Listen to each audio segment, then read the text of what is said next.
Good afternoon. My name is Christy Matheson, and I'll be your moderator for today's press briefing.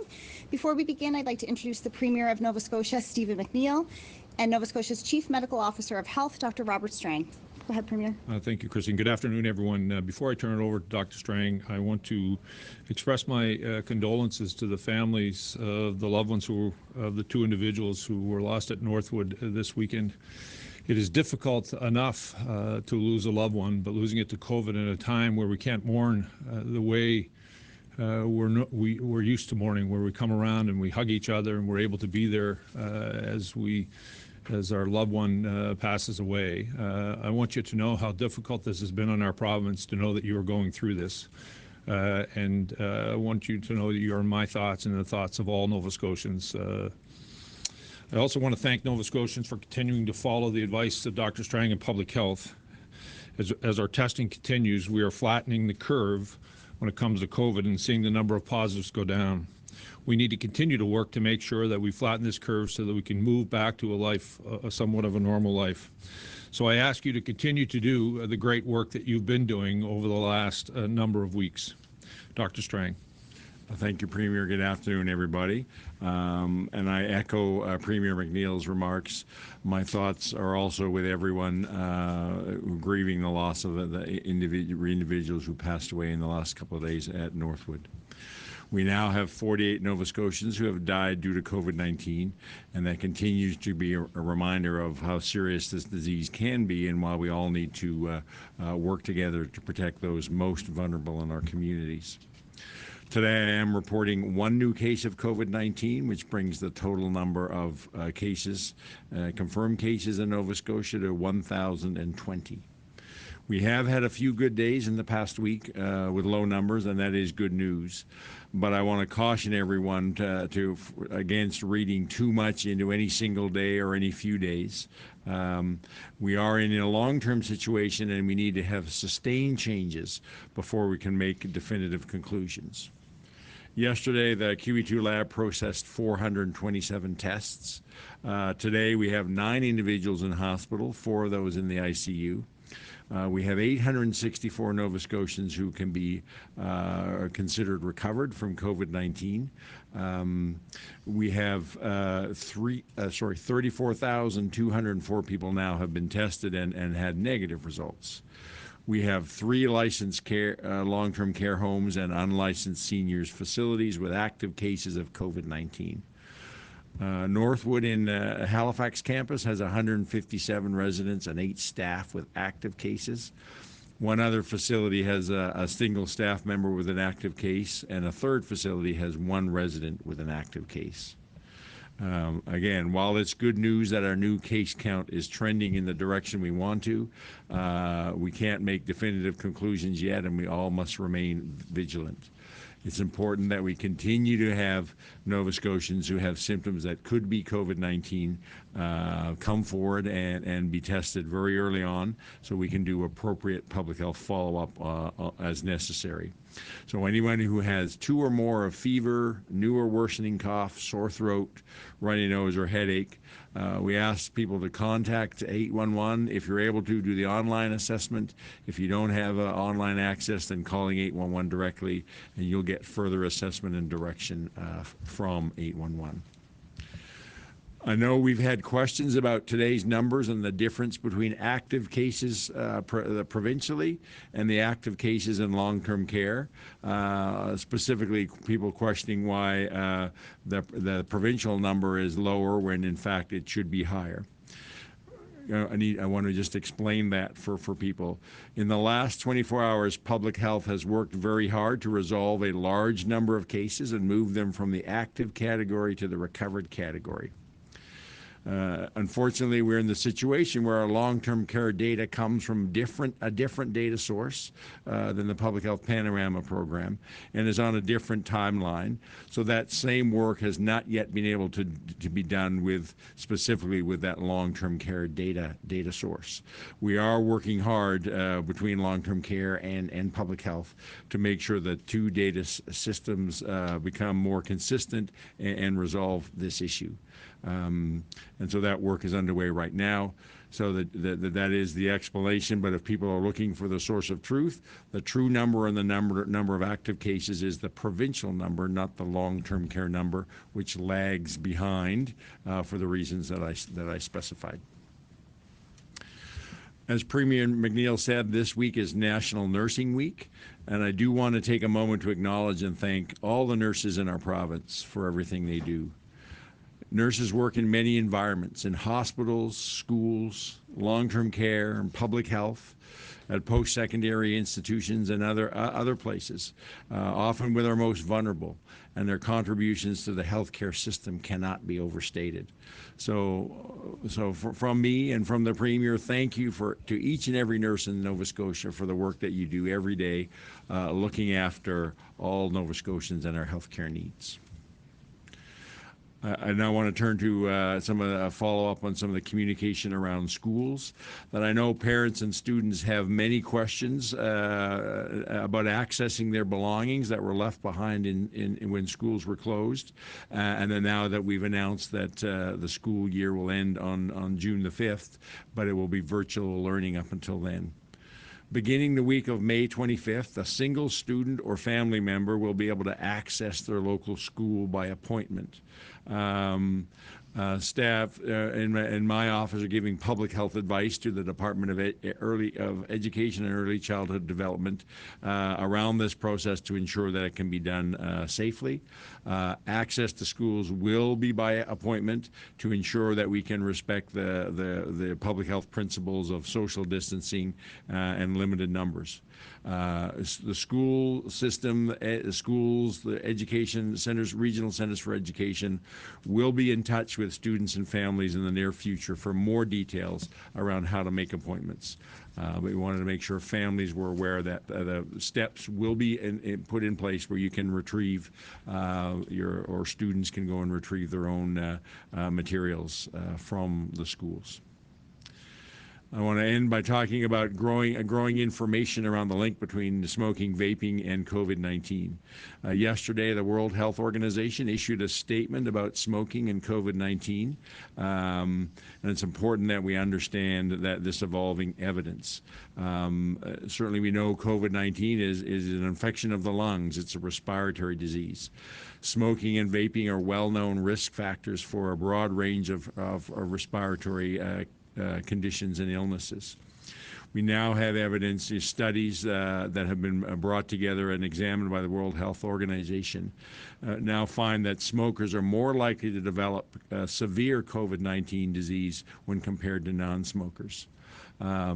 That's because of the direct links with smoking, the harms on the respiratory system, but smoking also has negative impacts on our immune systems, increases the risk of other diseases which create vulnerabilities for COVID-19, such as diabetes, heart disease, and cancer. So all of those diseases put people at increased risk for developing severe COVID-19 disease. Quite simply, smoking and vaping may not only, in addition, put you at greater risk, they may worsening the symptoms if you do contract COVID-19. They certainly will impede somebody's ability to recover or recover successfully or fully. Since COVID-19, and we know is going to be with us for a while, my message today is that if you smoke or vape, it could be impacting, it certainly will be impacting your health and also putting you at increased risk for severe illness and poor outcomes if you do get COVID-19. So I want to make sure people are aware that if they smoke or vape, that there are resources to help them with this. You can talk with your doctor, pharmacist, or other healthcare provider. Calling 811 it can connect you with services and supports that help to quit smoking or vaping. Tobacco Free Nova Scotia's website at tobaccofree.novascotia.ca also has a lot of resources there. It's important that people understand this, and if they are in a place where they're ready to consider quitting smoking or vaping or even reducing their use of those products, that they reach out for help. Now is the time to do it if you're in that position. Premier. Thank you, Dr. Strang, and now we'll be happy to answer any questions. Chrissy? Reporters will get one question and one follow-up in the amount of time that we have for today. First question will go to Keith Doucette with the Canadian Press. Good afternoon. Dr. Strang, I'm just wondering what kind of a trend you would be looking for in terms of opening up the province's restrictions, as opposed to you started off by warning that 2 days do not make it, basically do not make a trend. How close are we, and what kind of conditions will you look for before you present the province's plan? So we'd like to see a trend from a pure public health perspective. We'd like to see a trend of little to no cases and have that sustained for a minimum of 2 weeks. Ideally, it would be 28 days. That simply is that 2 weeks or 14 days is one incubation period for COVID-19, and ideally, from a public health perspective, we have 2 incubation periods. There are other issues to consider in that, but certainly I would say we need to have a minimum of 2 weeks of sustained little to no new cases on an ongoing basis before we can reach the conclusion that we're now at a place that we have very low levels of COVID-19 transmission, and we can start to move into the recovery strategy. Keith, do you have a follow-up? Yes, it's regards to Northwood. The numbers are still relatively, or not relatively, they are high there. Is there any light at the end of the tunnel in terms of trends you're seeing in terms of the outbreak there that you can report to us? Well, we're still, you're right, we are having, I mean, the good news is that we have gone through, completed the testing of all the residents, and for the last few days we're still continuing to test some residents or if they're negative, we have a strategy to continue to test those who may have been previously exposed to COVID-19. The fact that we're seeing a significant reduction in the number of positive residents in the last few days is encouraging. We continue to also test staff, and we have had some staff newly test positive. We have examined that in detail, and our examination of those cases gives us the reassurance that we have the appropriate infection control steps in measures in place. It's an indication when you have healthcare workers carrying on an ongoing intensive basis with people with COVID-19, how easy that virus can be to transmit. But it is going to take some time before the outbreak can be considered to be winding down. It's just the fact of the large numbers of people in that facility that have been infected, and we continue to have significant numbers who are requiring substantive support for their health needs. Next question will go to CTV's Natasha Pace. Thank you. Dr. Strang, I'm wondering if you could talk about, I know we don't have an official plan yet to reopen Nova Scotia's economy, but in the first phase of the projected reopening, you did mention that restarting non-urgent health care services is in that phase. What does that mean? What is a non-urgent health care service? What can we expect would be restarted? So we know that in our hospitals, in preparation for COVID-19, that we stopped a lot of services, whether they're outpatient clinics, a lot of surgeries were stopped. We still continued with emergency events, emergency surgeries. Cancer treatment was continued, and a necessary diagnosis. But many of the outpatient clinics, many of the less urgent surgeries were stopped. We're now actively looking to restarting those. But we also had shifted much of our care in primary care to virtual care. We didn't stop that. We're looking to continue that. This one of the gains that we've made through the COVID-19 response that we want to sustain is a greater capacity for virtual care and primary care. Many of our regulated health professions, whether they were dentists or physiotherapists, they were limited to providing only emergency care unless they could, in terms of face-to-face care, and the only other care they could provide was virtual care. And for many groups, like physiotherapists as an example, virtually all of their care by necessity has to be done in face-to-face. So we're looking at, as part of our consultations into the recovery strategy, engaging all those regulated health professions. I have a meeting coming up in the next few days to to start to support them, how they develop their plans to safely return to practice. One of our priorities is dental care, and I have a meeting coming up with Friday to meet with the dental community about how they can slowly start to expand their services in a safe manner. Natasha, do you have a follow-up? I do, yes. I'm wondering, the situation at Northwood, does that have to be, I don't know if under control is the right word, but do we have to wait until there's a period of no cases there for 28 days before we start to unveil that reopening plan? No, we're looking at Northwood separately. When we look at our epidemiology, we look at our community-based epidemiology, and then we have Northwood separately. As long as there's no indications of workers who may be exposed and newly test positive in Northwood, about them then transmitting it back into community. So we have to be aware of that. But we're looking at we continue to look at our community-based cases as the key indicator to informing the timing of our recovery plan. Next question will go to Alicia Draus with Global. Thanks. I'm just wondering, New Brunswick and PEI are discussing the possibility of becoming bubble provinces and opening up travel between the two. Both, though, have said that Nova Scotia likely wouldn't be included in that arrangement. Just wondering, Premier, what's your response to this, and if you would like to see Nova Scotia included in some kind of regional travel arrangements? Well, there's been ongoing conversation about the possibility of that, but the reality of it is we're going to continue to focus on ensuring that we flatten the curve here when it comes to COVID-19, continue to work with our partners inside the province, the organizations that represent our economy, whether it's the Restaurant Association, Cosmetology, the Dental Association, continue to make sure that when we open up our economy, people will understand the rules. If you look across the country, there are people who've already begun to open up different phases of their economy, but the people who are affected by that don't know the rules to play by. We wanted to make sure that as we open up the economy, that restaurants know what they have to do on day one, that cosmetologists know what they have to do on day one, that dental offices across this province know what they have to do on day one.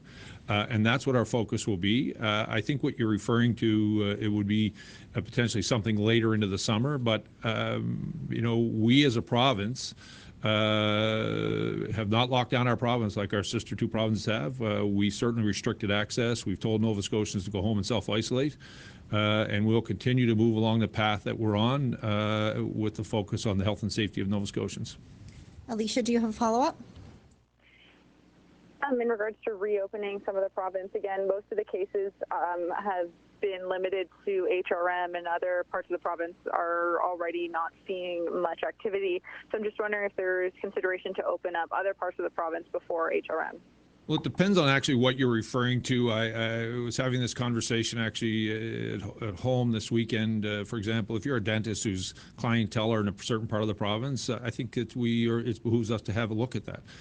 But if it's shopping or if it's opening up malls, it's nonsensical, goes against the theory, because people will leave and travel from HRM to wherever part of the province where the malls are opening and go shopping. So what you're doing is potentially running the risk of transmitting that virus. But it depends on how localized the activity is. If the activity that we're referring to is localized to a particular community or particular region, then I think it behooves us to look at it.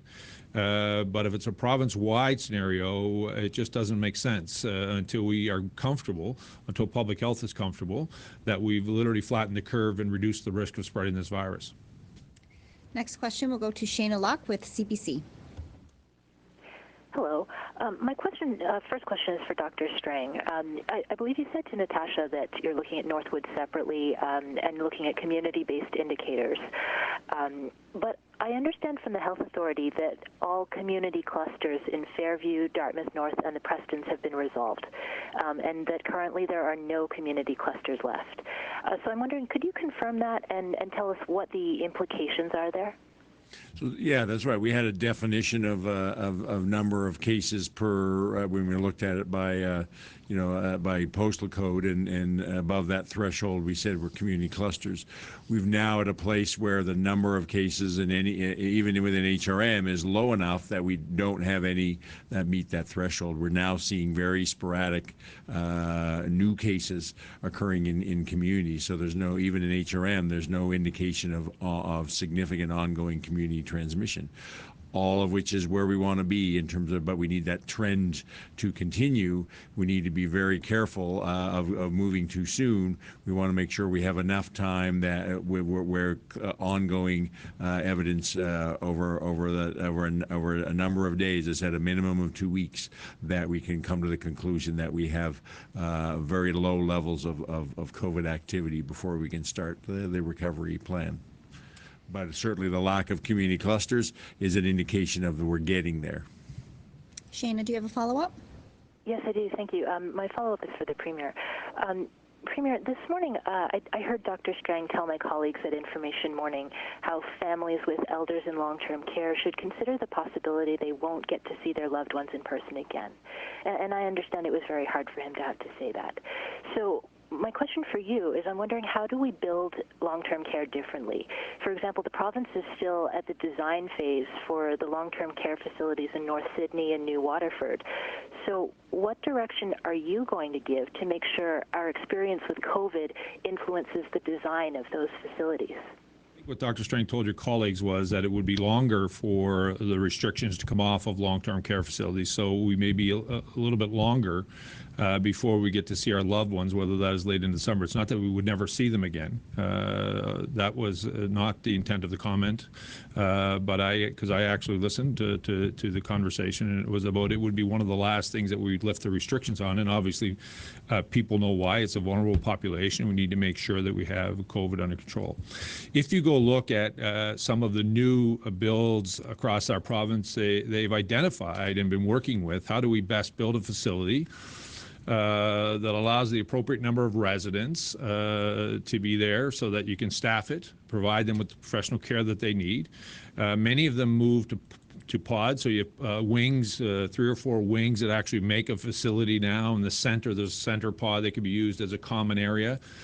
Each of those wings usually have its own kitchen. So inside of those facilities, you can isolate communities, is what they are. They're homes. And much of that is done for the fact that when our loved ones go into these facilities, they are moving into their new home. They're not moving into an institution to be cared for. They're moving into a new home, and the atmosphere is being built around that, wider hallways. And the number is what we think reflects the ability to be able to build those facilities. So public health has been working for decades on this. I know that, as all of us know, Northwood is the largest facility east of Montreal. I've been so grateful for the families who've talked and expressed the care that their loved one had been receiving from Northwood, how much they appreciated the work that staff was doing and the executive director was doing to provide them care in a loving environment. But as this is all over, when we see across the country, we'll do an assessment on large facilities like that. What is the right number, if we should have any common rooms? Those kinds of things are ongoing. But the ones that are being built currently are on the new model. That data is out there from public health, not public health, sorry, but from continuing care. Next question will go to Lindsay Armstrong with All Nova Scotia. Thank you. In the province's essential care top-up program, will staff working with vulnerable people at private retirement homes like the Berkeley or Shannock be eligible? Those that are being supported through our portion that's being covered by the province that we subsidize, all of those would be, so are private partners. So the Shannock's facilities that care for Nova Scotians that are supported through public per diem would be part of that. Their private facilities that are associated with those would not. Lindsay, do you have a follow-up? Yes. So will this program be administered by Dalhousie like the other programs, or will it directly be administered through the federal government? No, it'll go directly to our partners. So, for example, in our own health, those actively involved in the healthcare system and the public system would go through in combination with the federal government and provincial government. At the same time, then our partners out delivering long-term care, we would work with them on how best to distribute that to their employees, because we would require them to give us a list of who that is, and for privacy reasons, it may be that we would just provide them the funding and they would then distribute it to their employees. Next question will go to Stuart Peddle with the Chronicle Herald. Hello, I have a question about the restrictions being lifted. We have already seen some restrictions being lifted as far as outdoor activities like hiking trails, like fishing, like things like that. So I was wondering if there's anything else imminent that could be not considered opening economically, because you've mentioned that you need a good long time of no cases. But what measures could be somewhat relaxed in the very near future that Nova Scotians could be looking forward to? So we're actively looking at some other steps that may allow additional opening up into outdoor spaces, while still following rules around social distancing, etc. So you'll hear more about that in the next few days ahead. Stuart, do you have a follow-up? Not really, no. Thank you. Next question is going to go to Katie Hartai with News 95.7. Dr. Strang, we're now seeing increasingly more negative tests coming back. Are you concerned about how many of those could be false negatives and just the overall accuracy of current testing? So we know that when we base testing on people that are symptomatic, which is the foundation of our testing, the test is highly accurate.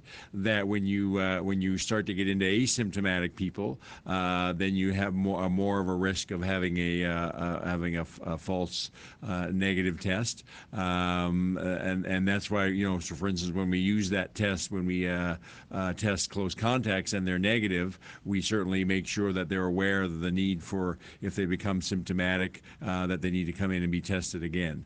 But again, it's using that test broadly in the public for everybody who's asymptomatic has a lot of limitations.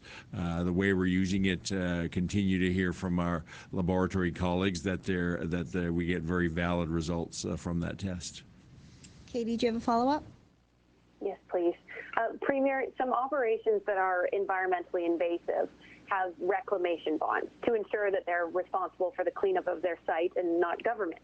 Now, with Northern Pulp, we learned today that Nova Scotian taxpayers are contributing up to $10 million towards its remediation.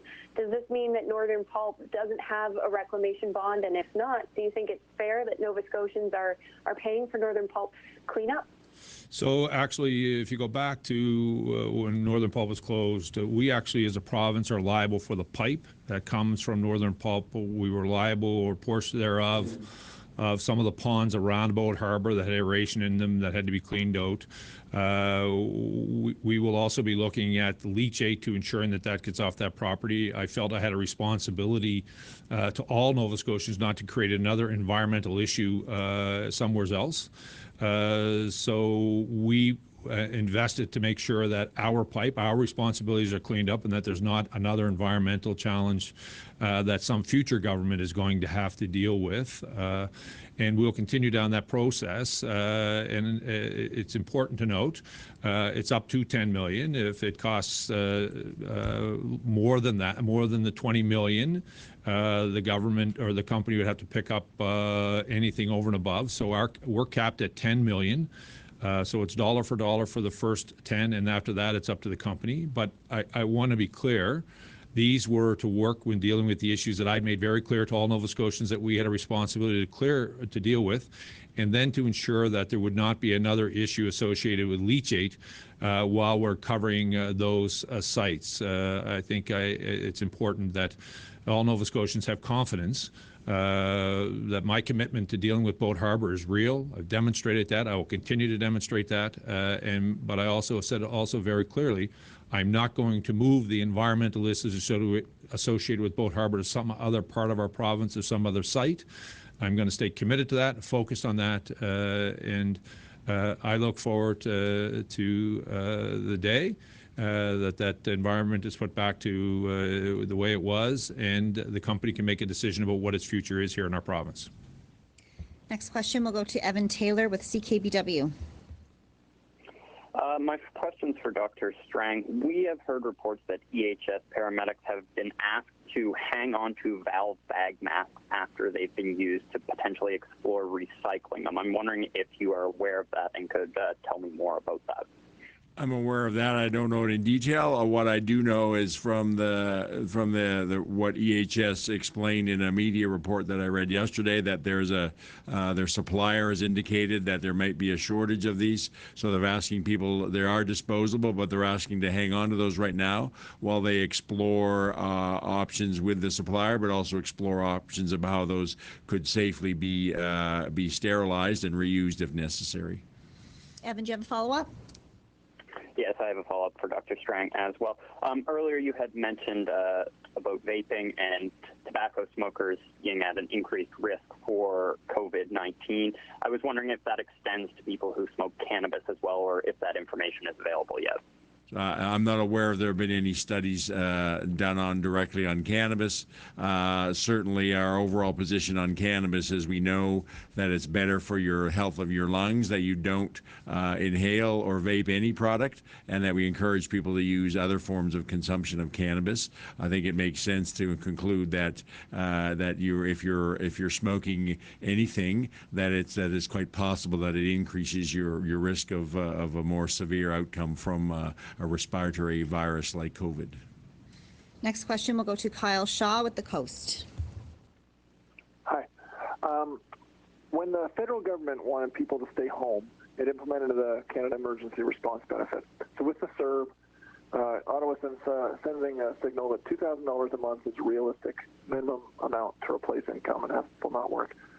But given Nova Scotia's minimum wage, that means for an awful lot of workers in the province, their after-tax income is actually less than the CERB. So for Premier McNeil, what are you doing to close this gap in what a minimum living wage is considered between Nova Scotia's government and the federal government? Well, the national government also laid out following that a program that works directly with the private sector on wage top-ups to keep people employed. I think the reality of it is what we're looking for, and what we have focused on, is how do we best support businesses and how do we best support some of the national programs to keep businesses active so that they continue to hire our sons and daughters across the province as we go forward. Listen, we have continued to deal with the issue of how do we deal with public health and then begin to open up the economy. The national government has made programs that support the country. It's a one-size-fits-all. Some of them work for Nova Scotia and some of them don't. What we're going to do is focus on the ones that do, try to make sure people know about them, and then how do we best weave our way into supporting those companies to keep them whole so they can be there when the economy opens up and sometime in the not-too-distant future to be able to start employing our sons and daughters. Kyle, do you have a follow-up? Yes. For Dr. Strang, on testing, it sounds like the province is doing really well compared to the rest of the country at testing people for active COVID-19 disease. But what is our capacity to test for antibodies in people who've recovered from the disease or who might have had the disease without even realizing it? So there's still work underway at a national level led by the National Microbiology Lab in Winnipeg. They're the lead on all of the assessing any of the testing technologies that are coming forward. My understanding is, that the serology test that you're talking about is in the process of being validated. It's not yet ready to be used broadly. Any lab test needs to go through a number of steps to make sure that it will perform with appropriate accuracy when you actually start to use it on the front lines in healthcare. So we're in the process of doing that validation, is my understanding, with a serology test. And that's all the reporters on the line for today. Go ahead, Premier. Thank you, Chrissy. This is a significant time for nurses in our province and across the country. It is the year of the nurse, the week, and the day of the nurse. Nurses have always provided expertise and care for patients across our province. And during COVID-19, they played a critical role in helping keep Nova Scotians safe. And I want to express my appreciation to all of the nurses across our province, not only for what you're doing through COVID, but what you've been doing for decades to ensure that our families have the care they deserve, and the respect that you show our loved ones and our families when they're in your care. But in the midst of this pandemic, we have asked our nurses to go above and beyond. They answered the call and they faced the virus head on. They are among our healthcare heroes. And if you know a nurse, give them a nod, a wave, or a shout out on social media. Let them know we appreciate not only what they're doing during COVID, but what they do all year long to ensure that when we as a family or individual Nova Scotians that are most vulnerable, we find ourselves standing in front of someone who cares and loves us and wants to support us and lessen the anxiety that we feel.